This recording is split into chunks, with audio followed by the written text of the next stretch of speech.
You mentioned about New Zealand being an obscure place to some people, maybe like from the Americas, or hip hop artists that aren't really familiar with that scene.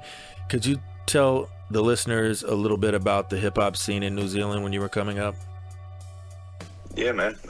So early 2000s was when I started taking paying a lot more attention to the New Zealand hip hop scene. And we had a couple of really, apart from, I don't know if you heard of Shea Fu. Shea Fu had a #1 hit song, The Chains, in 1996. And that was still a big song right through into the 2000s. I think he won Album of the Year in 2002. We had a group. We had the Southside Story, which was a mixtape, a whole bunch of New Zealand artists at the time. Ill Semantics was a group that I really got into. But I mean, yeah, apart from New Zealand and hip hop goes way back, to the early 80s and stuff, when breakdancing, was coming to New Zealand through movies and Samoa and things, so it's always been a big part of New Zealand.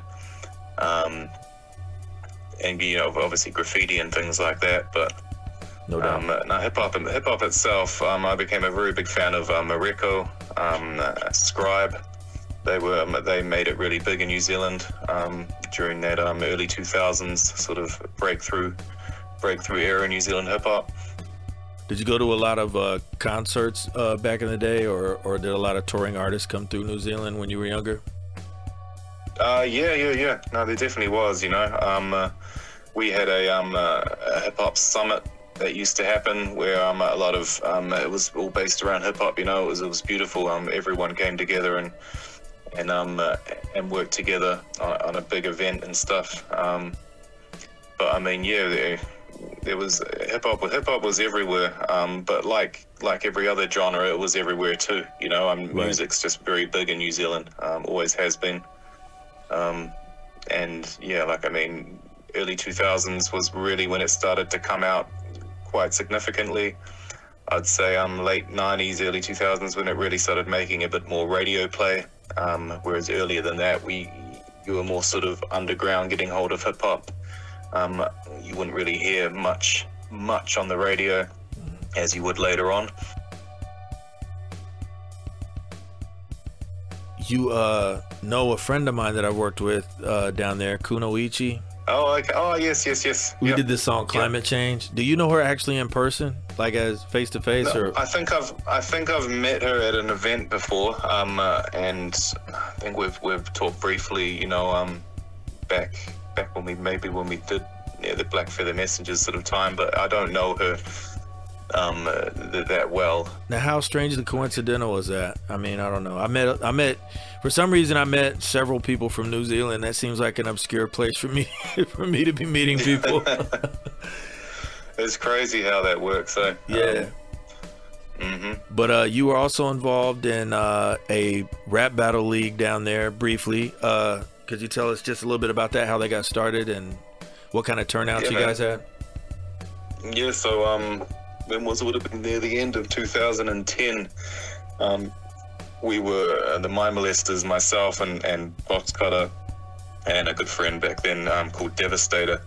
We're sort of putting together music, and we used to rap battle a lot on radio stations.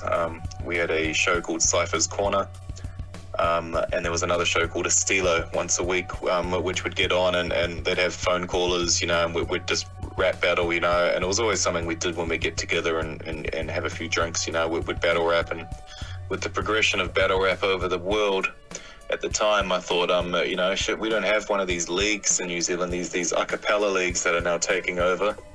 Let's do something about it. And so I in New Zealand, when you got beef with somebody, you sort of approach them and you say, hey, you want a 1 ounce with me? Let's go have a 1 ounce outside, and so the name 1 ounce is what I put as the name of the battle league, and we put together a first event in my friend's Box Cutter's backyard, which was a big park. Marlborough Park, and we did our first event in December 2010.